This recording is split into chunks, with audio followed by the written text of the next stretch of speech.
अस्सलाम वालेकुम। Welcome to MRTV। हमारी वीडियो अच्छी लगे तो इसको लाइक और सब्सक्राइब ज़रूर। लेडीज एंड जेंटलमैन अस्सलाम वालेकुम। उम्मीद है तमाम माँ बाप खैर वफियत होंगे। यकीनन आपने सैफ भाई की वीडियो को बहुत सुना होगा, देखा होगा। मैं इस वक्त एक बोझल दिल के साथ आपके साथ मुखातिब हूँ और अपनी चंद गुजारिशात आपकी खिदमत में पेश करना चाहता हूँ। ये ज़हन में रखिएगा कि ये मेरी ज़ाती राय है। अभी आज इंशाल्लाह जो सिंसियर टॉप लीडरशिप है उनके साथ मीटिंग होना है और बहुत सारी चीज़ें ऐसी हैं जो अभी डिस्कसेबल हैं, लेकिन उस मीटिंग में मैंने जो कुछ कहना है मैं समझ लें कि इस वक्त वो बातें आपके साथ कर रहा हूँ ताकि मामलात को समझने में आसानी हो। मैं आपको थोड़ा सा पीछे लेके जाऊंगा, मेरी बातों को गौर से सुनिएगा और समझने की कोशिश कीजिएगा, बल्कि हो सके तो साथ साथ लिखिएगा। चूँकि हम पाकिस्तानियों का हाफ़ज़ा बहुत कमज़ोर है और हम मिनटों सेकंडों में जिसे कहते हैं ना वो सब कुछ भूल-भाल जाया करते हैं। ये हमारा एक कौमी अलमिया कह लें या हमारी हैबिट कह लें। मैं बात शुरू करना चाहूँगा अप्रैल 2021 की, जब मैंने सैफ भाई को या एसआरजी को ज्वाइन किया था। याद करें, ये वही राजा रियाज आपके साथ मुखातिब है जिसकी फर्स्ट अपीयरेंस जो है वो अल्फा टीवी पे हुई थी, एक इंटरव्यू की सूरत में बी फॉर यू के हवाले से। तो उस इंटरव्यू में मैं वो शख्स था जिसने क्लियर कट लफ्जों में एक बात कही थी कि पाकिस्तान में नेटवर्क मार्केटिंग के हवाले से कोई कानून नहीं है और एक गैर कानूनी काम, हम उसको गैर शरई नहीं कह सकते, गैर अखलाकी नहीं कह सकते, लेकिन चूंकि मुल्क में कानून नाम की चीज नहीं है, उस हवाले से, इस काम के हवाले से उसकी कोई डेफिनेशन नहीं है। उसके ऊपर पाबंदी तो जरूर है, लेकिन पाबंदी क्यों है उसकी डेफिनेशन कोई नहीं है, कोई तारीफ नहीं है। जैसे होता है ना कि ये काम इसलिए ठीक है, इसलिए इसकी रजिस्ट्रेशन हो रही है, ये काम ये ठीक नहीं है, इस वजह से इसकी रजिस्ट्रेशन नहीं हो सकती। कानून के अंदर उसकी कोई तारीफ नहीं है। तो मैंने पहली दफा ये बात की थी और याद करें कि उस वक्त इसी राजा रियाज के लते लिए गए थे। इसको चाचा खाम खा और पता नहीं क्या कुछ कहा गया था, पता नहीं किस कंपनी का एजेंट है, सैफ रहमान की पीठ में छुरा घोंपेगा, ये डाटा इकट्ठा कर रहा है, ये अपनी कंपनी बना लेगा, ये फलाना कर लेगा, ये ढीला कर लेगा। उम्मीद है आपको याद आ गई होगी, और नहीं अगर आपने वो मेरी वीडियो देखी तो आप वंस अगेन मेरे यूट्यूब चैनल के ऊपर उसको सर्च करें। और मेरा ख्याल ये है कि ज्वाइन मैंने अप्रैल में किया था, तो मेरा जो इंटरव्यू हुआ था वो पता नहीं मई का था या जून का था, यानी हो। तो मैंने उस वक्त ये बात कही थी कि मुल्क में कानून नहीं है, लेकिन वक्त ने साबित किया कि जो चीज आपके सामने थी आपको यूं लगा, क्यों लगा, उसमें भी मैं उसकी भी डेप्थ में जाना चाहूंगा। सैफ भाई की वीडियो में आपने एक लफ्ज सुना होगा, उन्होंने कहा जी मुझे जो कहा गया, मैं दियारे गैर में था, मैं ये समझता था कि उधर जो कहा जाता है उसके ऊपर अमल किया जाता है, लेकिन यहाँ पे लोगों ने पैसे लिए, लेकिन किसी बंदे ने कोई काम नहीं किया। उनको थपकी ये दी गई कि आप में और बाकी कंपनियों में फर्क ये है कि आपके फिजिकल प्रोजेक्ट्स है। आज कोई माने या ना माने, लेकिन लाखों लोगों ने वो फिजिकल प्रोजेक्ट्स अपनी आंखों से देखे हैं। एनीहाउ, तो वो इसी जोन में रहे कि जी मेरे तो फिजिकल प्रोजेक्ट्स है और मेरा जो कुछ है वो पाकिस्तान के अंदर है, तो मैं इंशाल्लाह जीत जाऊंगा। खैर, उस शख्स ने, in other words you can say कि शह देने वाले जो थे, उन्होंने उस शख्स को शह दी कि सैफ साहब डट जाओ जनाब, तुसी शेर है हो, बस भिड़ जाओ इदारों के साथ। और वो शख्स भिड़ गया। मुझे आज भी उस शख्स के वो अल्फाज याद हैं कि जब अप्रैल में मैं मिला तो उसने, हम क्यों भाई बने थे, उसकी बुनियाद ही एक थी कि ये 5 लाख खानदान, अगर खुदा ना करे मैं इदारों के हत्थे चढ़ गया तो फिर ये 5 लाख खानदान रुल जाएंगे।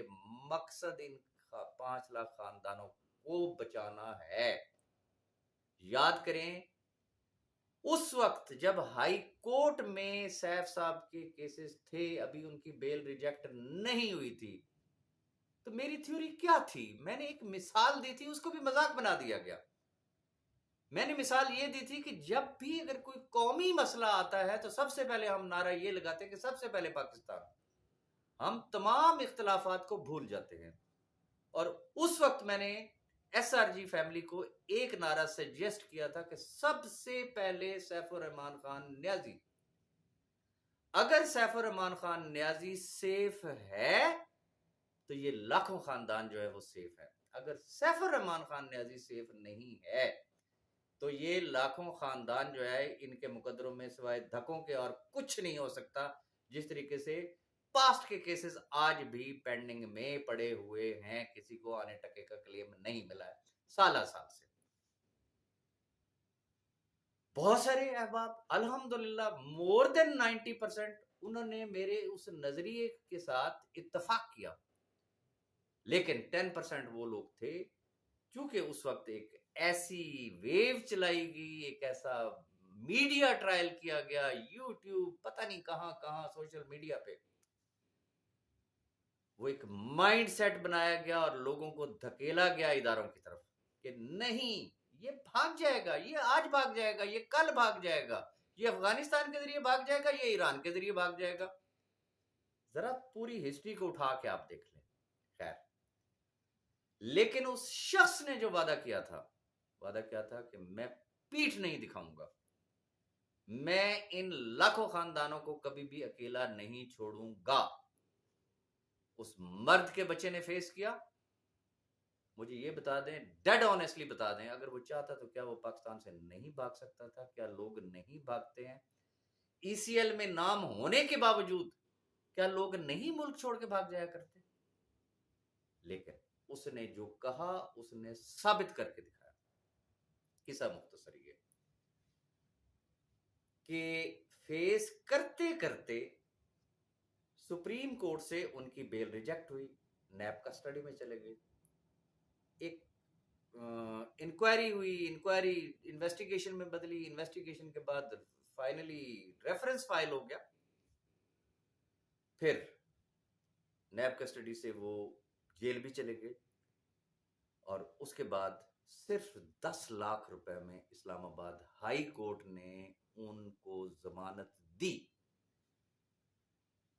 उनके लिए मिस कोट किया गया, हमेशा किया जाता है। क्या किया जाता है कि जी सैफुर रहमान खान न्याजी ने कहा था कि जी मैं बस, मुझे आप छोड़ दे तो मैं 1 हफ्ते में लोगों को पैसे दे दूंगा। कॉमन सेंस की बात है, ऑन रिकॉर्ड बैंक अकाउंट्स उस शख्स के सीज कौन कर रहा है? इदारे कर रहे हैं। प्रॉपर्टी सारी उसकी सीज कौन कर रहा है? इदारे कर रहे हैं। शनाख्ती कार्ड उस शख्स का ब्लॉक, पासपोर्ट उसका जब्त, ईसीएल में उस शख्स का नाम। तो मुझे सिर्फ इस बात का जवाब दे दें, हाउ इज इट पॉसिबल कि वो शख्स जो है सारा कुछ तो उसका इदारों के पास हो और वो कहां से किसी शख्स को पैसे देगा? मुख्तसरन ये कि बेल के बाद फिर जो कुछ हुआ वो आपके सामने है। कमेटियां भी बनी, जिरगे भी बने, सारा कुछ हुआ। फाइनली एक जिसे कहते हैं कि एक दरमियानी रास्ता निकाला गया। दरमियानी रास्ता क्या था कि सिक्योर रीनेक्स के जरिए ये जितने खानदान जिनके चूल्हे बुझे हुए हैं, ये चूल्हे दोबारा से जलने चाहिए हैं।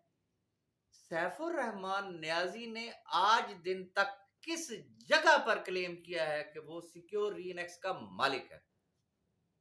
कोई उस शख्स की एक वीडियो, ऑडियो, कोई ऐसी चीज दिखा दें, कोई मेरा वॉइस नोट, कोई मेरी आवाज, कोई मेरी ऐसी कोई वीडियो, कोई किसी शख्स के साथ गुफ्तगू, हरगिज नहीं, चूंकि इसमें कोई सदाकत नहीं है।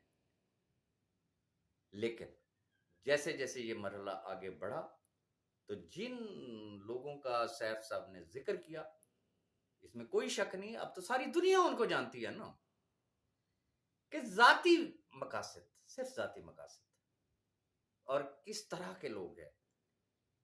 एक वो कैटेगरी है जिनका ना आना लगा हुआ है ना टका लगा हुआ है, जिनका B4U से ताल्लुक ही कोई नहीं है। वो ग्रुपों में आके इस तरीके से बात करते हैं कि जैसे उनकी अम्मा जी का जहेज उन्होंने बेच के तो वो उन्होंने B4U में इन्वेस्ट किया हुआ था। शर्म नहीं आती ऐसे लोगों को? उन्होंने आके गुमराह किया, खुली ब्लैकमेलिंग की, सैफ रहमान से राब्ता किया, मुझसे राब्ता किया, हमारी एक मुलाकात करा दो। भाई उस शख्स के पास अगर होते तो वो अपनों को क्यों ना देता, जिनके देने हैं उनको क्यों ना देता, आपको क्यों दे वो? सेकंड कैटेगरी उन लोगों की आई कि इवन के सैफ भाई की अभी बेल रिजेक्ट नहीं हुई थी तो बहुत सारे लोग उड़ान भर गए थे। आप भी जानते हैं, मैं भी जानता हूं, नाम लेना कोई जरूरी नहीं है। किसी ने अपनी कंपनी बना ली, किसी ने अदर कंपनी ज्वाइन कर ली। उन्होंने भी कहा जी बस B4U दफन हो गई, सैफ रहमान न्याजी दफन हो गया, ये हो गया, वो हो गया। एक प्रोपेगेंडा उन्होंने किया। और फिर ब्लैकमेलर्स तो फिर हैं ही हैं। फिर ऐसे अहबाब भी सामने आए कि जिन्होंने ये कहा जी मेरी इतनी ज्वाइनिंग्स, मुझे इतने पैसे दे दिए जाए, बस बाकी आप ऑप्शन बी में लगा दें। तो मैं ताबेदार जनाब, मसला ही कोई नहीं, हम आपके साथ हैं, खड़े हैं। नहीं देंगे तो फिर देखेंगे, मामला तो वहां से बिगड़े। किस्सा मुख्तसर ये कि जो हम लोगों ने एक फैसला किया, मेरा रब जानता है दिलों का हाल, तो सिर्फ वो जानता है ना, मैं या आप कोई किसी का दिल चीर के कोई भी शख्स किसी को नहीं दिखा सकता। जो हम लोगों ने एक शबाना रोज मेहनत की, जिस तरीके का हमें डाटा मिला, उन चीथड़ों को हम लोगों ने किस तरीके से जोड़ा, और फाइनली हम इस स्टेज तक पहुंच गए कि हम लोगों को विड्रॉल देने की पोजीशन में आ गए। लेकिन आप जरा पिछले 1 महीनों के सिर्फ डिफरेंट यूट्यूब चैनल्स की वीडियोस उठा के देख लें, हमारे पास रिकॉर्ड पड़ा हुआ है। पिछले 1 महीने के कम से कम सिर्फ अगर आप डिफरेंट ग्रुप्स में जो वॉइसेस शेयर होती हैं, सुबह फजर के टाइम शुरू होती हैं और रात तहज्जुद तक वो चलती हैं, बारी बारी ड्यूटियां लगी हुई हैं। किसको हिट लिस्ट पे रखा गया? सिक्योर लिनक्स को। खुदा के बंदो, आपकी जिद है किसी एक शख्स के साथ, किसी एक ने आपको गाली दी होगी, आप उससे बदला लो। आप इन 5 लाख खानदानों से बदला ले रहे हैं। आपकी कोई बात अगर नहीं सुनी होगी तो किसी एक शख्स ने नहीं सुनी होगी, तो बदला इन 5 लाख खानदानों से। क्लियर कट खुली धमकियां दी गई, दावतें आम दी गई, आइए जनाब नैब में एप्लीकेशन दीजिए, FIA में एप्लीकेशन दीजिए, SECP में एप्लीकेशन दीजिए। लोगों को इनवाइट किया गया, फंडिंग हुई, चंदे इकट्ठे हुए, वकला हुए, सारा कुछ हुआ। ये आपके सामने है। आज मुमकिन है वो इस बात से मुकरें, क्योंकि उनकी आदत है मुकरना, लेकिन उनके ग्रुपों में वॉइस नोट्स, उनकी रोज की एक्टिविटीज और YouTube चैनल भरा हुआ है कि उन्होंने क्या क्या नहीं किया, किस किस इदारे में नहीं गए। मैं आपको खुल के बता रहा हूं, SECP में वो गए, FIA में वो गए, नैब में वो गए। अब हमारी बैड लक ये कि हमें ग्रुपों में से पता चला, YouTube के जरिए एज यूजुअल हमें पता चला कि जी सैफ भाई को कोई नोटिस वगैरह जारी हुए हैं सिक्योर लिनक्स के हवाले से। ये एक ऐसा गेम प्लान तैयार किया गया, इस नुक्ते को सिर्फ आप समझने की कोशिश कीजिएगा कि किसी तरीके से खींच तान के सैफ रहमान न्याजी को लिंक कर दिया जाए इसके साथ, सिक्योर लिनक्स के खिलाफ, के साथ उसके खिलाफ एक नई इंक्वायरी बने, फिर इन्वेस्टिगेशन के लिए उसको गिरफ्तार किया जाए। जैसे ही वो गिरफ्तार होगा, जेल में जाएगा, तो बस हमने तो बदला ले लिया। वो खुल के कहते हैं, आप उनके वॉइस नोट उठा के देख लें, वो चाहे खवातीन हो तो चाहे वो हजरात हों, सबको आप जानते हैं कि सैफुर रहमान न्याजी जेल जाएगा, इतने साल की सजा होगी, हम सजा करवा के रहेंगे, हमने ये कर दिया, हमने वो कर दिया। ओके, रब तो जानता है ना कि हमने क्या किया इन 5 लाख खानदानों के लिए। अल्हम्दुलिल्लाह, जो वादा किया था हमने अपनी जुबान पूरी की, हम आज भी अपनी जुबान पर कायम हैं। अब सूरत हाल क्या है? स्ट्रेट फॉरवर्ड सी बात है, दो रास्ते हैं। एक रास्ता है इदारों से टकराव का, बड़ी सिंपल सी बात है, माजी की तरह, शाबाश जी न्याजी साहब टकरा जाए जनाब, मसला ही कोई नहीं है जी।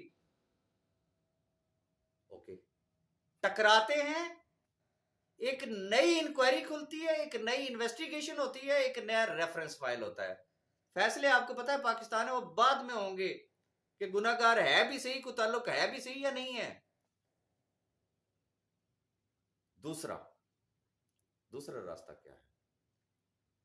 बड़ा स्ट्रेट फॉरवर्ड और जो जिसमें 100% सच है कि सैफुर रहमान खान न्याजी का सिक्योर इन से सिर्फ इतना ताल्लुक है कि उनके सामने एक सजेशन आई, एक प्रपोजल आई कि ये कंपनी है, ये जो जो लोग अपनी मर्जी से ऑप्शन बी को एक्सरसाइज करेंगे तो वो कंपनी उनको महाना की बुनियाद पे प्रॉफिट्स देगी on these terms and conditions. आप सिर्फ एक जिम्मेदारी उठा लें कि जैसे ही जब भी आपके बैंक अकाउंट्स ओपन हुए तो जिन जिन लोगों को वो कंपनी प्रॉफिट्स दे रही होगी आपने डायरेक्टली पेमेंट उस कंपनी को कर देनी है, और जो उस कंपनी को नहीं ज्वाइन करेंगे वो ऑप्शन ए वाले हैं, आप उनको डायरेक्टली कर दीजिएगा। उन्होंने इस बात पे आमीन कहा। अब अंधे को भी पता है कि केस वाइंड अप के करीब है, न्यू नैब लॉज भी आ गए हैं, सारी चीजें आपके सामने हैं। किसी भी वक्त, मुझे ये तो नहीं पता कि केस का फैसला कब होगा, I am talking about the bank accounts and properties, क्योंकि एज पर न्यू नैब लॉज ये उनका राइट है, वो अनफ्रीज हो सकती हैं किसी भी वक्त, वो अनफ्रीज हो सकती हैं, जिससे सिर्फ ऑप्शन बी वाले नहीं बल्कि ऑप्शन ए वालों के भी कटे क्लोज हो जाते हैं। तो फिर अकल क्या कहती है, सोच क्या कहती है? मैं फिर वापस उसी तरफ आऊंगा कि सबसे पहले सैफुर रहमान टक्कर ले, वो वापस अडयाला जेल में होगा, फिर वही साल हा साल की गेम, वही आगे चक्कर, फिर भी तो सारा कुछ खत्म होना था। तो क्यों ना चंद हफ्ते, चंद महीने और सब्र कर लिया जाए, उनके बैंक अकाउंट्स ओपन हों, उनकी प्रॉपर्टीज अनफ्रीज हों, वो हर शख्स का जो आना टका लगा हुआ है वो उनकी अमानतें उनको लौटाएं और कहानी खत्म, एंड दैट्स ऑल। अब ये मेरी एक जाती सोच है, मैं आज भी आप तमाम अहबाब से और लीडरशिप की भी जो मीटिंग होगी तो मैं उनको भी यही एक सजेशन दूंगा कि सबसे पहले सैफुर रहमान, अगर ये शख्स बाहर है तो फिर बहुत कुछ हो सकता है, लेकिन अगर जो चालें चली जा रही हैं उसको वापस जेल भिजवाने की, अगर वो कामयाब होगी तो फिर मुश्किलात बढ़ेंगी, कम नहीं हो सकती हैं। अब मैं ये आप पे छोड़ता हूं, आप क्या सोचते हैं, आप क्या चाहते हैं? मैं जो उन लोगों ने एप्लीकेशंस दी, किसी का नाम ढका छुपा नहीं है, सारे ग्रुप्स देख लें, यूट्यूब चैनल्स देख लें, किस किस ने क्या क्या धमकियां दी और क्या कुछ उन्होंने कहा कि जी हम सिक्योर इनेक्स के खिलाफ ये कर देंगे, हम सैफुर रहमान को जेल भेज देंगे। मैं आप तमाम अहबाब से रिक्वेस्ट करूंगा कि सब मिल के अगर एक दफा दुआ करें कि अल्लाह पाक उनको हिदायत दे, कम से कम वो इस हद तक खुद गर्ज ना बने कि लाखों खानदानों के चूल्हे बुझ जाएं। उनकी हिदायत की दुआ के साथ एक और चीज मैं आपसे कहना चाहूंगा, सिक्योर इनेक्स को जो आपके कहने पे आपने ऑप्शन बी सिलेक्ट की, जो वहां पे आपके केसेस की जो वेरिफिकेशन हुई, वो आपके वेरीफाइड केसेस हैं और वो आने वाले किसी भी वक्त में उनको इनएक्टिवेट कर दिया जाएगा, लेकिन वो वेरीफाइड अकाउंट है, ये ध्यान में रखिएगा। फिर बाद में देखते हैं कि जैसे ही बैंक अकाउंट्स खुलते हैं उस वक्त जैसे आपका दिल चाहेगा, आप चाहेंगे तो आप कैश ले सकते हैं। अब वो ए बी वाला कहानी खत्म होगी। चाहेंगे तो आप कैश ले लेंगे, चाहेंगे तो आप रीनेक्स सिक्योर रीनेक्स के साथ भी आप लोग चल सकते हैं। अगली बात, पूरा डाटा आप अपने स्क्रीनशॉट वगैरह हर चीज अपने पास रख लें, वो आपकी अमानत है। वेरिफिकेशन होगी समझ लें कि डाटा की। अब आ जाते हैं उन अहबाब पे जो पर्टिकुलरली एंड प्योरली जिनका ताल्लुक B4U से था, SRG से था सॉरी, और उन्होंने अपनी ही SRG की आईडी में अगर कुछ डिपॉजिट करवाया। मैं उन लोगों की बात करना चाह रहा हूं जो इंटरनेशनली काम कर रहे हैं। जो भी उन्होंने डिपॉजिट कराया, ऑब्वियसली सिक्योर रीनेक्स उनको बाय ईमेल कांटेक्ट करेगी और उनको ऑप्शन देगी। अगर वो चाहें तो वो अपने पैसे जो है वो रिफंड ले सकते हैं, पहली बात। लेकिन अगर वो इंटरनेशनली सिक्योर रीनेक्स के साथ चलना चाहेंगे तो उनको एक न्यू साइन अप लगाना पड़ेगा, SR का, सिक्योर रीनेक्स का, SRG वाला नहीं। वो न्यू साइन अप करेंगे और वो अगर कहेंगे तो उनका वो deposit as a new ID जो है वो वहां पे ट्रांसफर कर दिया जाएगा। सिक्योर रीनेक्स चूंकि एक मल्टीनेशनल कंपनी है, इंटरनेशनली काम कर रही है, ना उसका कोई पाकिस्तान से ताल्लुक है, ना उसके पाकिस्तान में कोई ऑपरेशन है। पाकिस्तान के लिए अगर वो कुछ करना चाह रही थी तो वो एक पब्लिक वेलफेयर एट लार्ज का प्रोजेक्ट था कि ना किसी ने कोई पैसा देना है, ना कोई एक्टिवेशन फीस देनी है, ना किसी को कोई नेटवर्किंग करने की जरूरत है। लोगों ने सिर्फ प्रॉफिट्स लेने थे एज पर लॉ।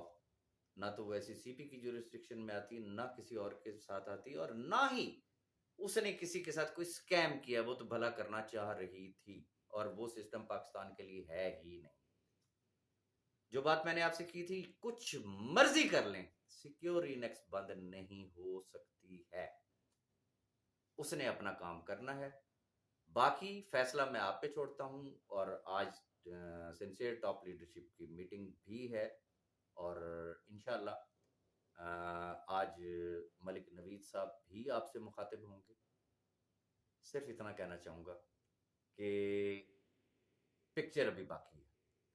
अपनी दुआओं में याद रखिएगा और राब्ते में रहिएगा। वंस अगेन सिर्फ मैं वही बात करूंगा जो मैंने स्टार्ट में बात की थी अप्रैल में, कि अगर सैफुर रहमान खान नियाजी सेफ है तो ये 5 लाख खानदान सेफ हैं। अगर सैफुर रहमान खान नियाजी सेफ नहीं है तो फिर कोई भी सेफ नहीं है। इस वक्त मुखालिफिन का एजेंडा उसको दोबारा जेल भेजना है। अगर उसको जेल भेज के किसी को पैसे मिलते हैं तो बड़ी खुशी से ले ले। जिसको यकीन है कि इदारों ने उनको पैसे दे देने, वो बड़ी खुशी से इदारों में जाएं। और जिनको आज भी अपने रब पे ट्रस्ट है, मैं वही बात करूंगा कि जमानत भी कुछ भी हुआ, मैंने हमेशा एक ही दावा किया कि ये उस रब का करम और इन लाखों लोगों की दुआओं के तौफैल हुआ। हो सकता है आपकी दुआओं के तौफैल कोई ऐसा मौजज़ा हो जाए कि बस फिर दुनिया देखती रह जाए। तो पिक्चर अभी बाकी है, अपनी दुआ में याद रखिएगा। इंशाल्लाह आज मीटिंग के बाद मलिक साहब भी आपसे मुखातिब होंगे और फिर फर्दर इंतज़ार करें। आज शाम तक इंशाल्लाह हम आपको अपडेट देंगे। Thank you very much.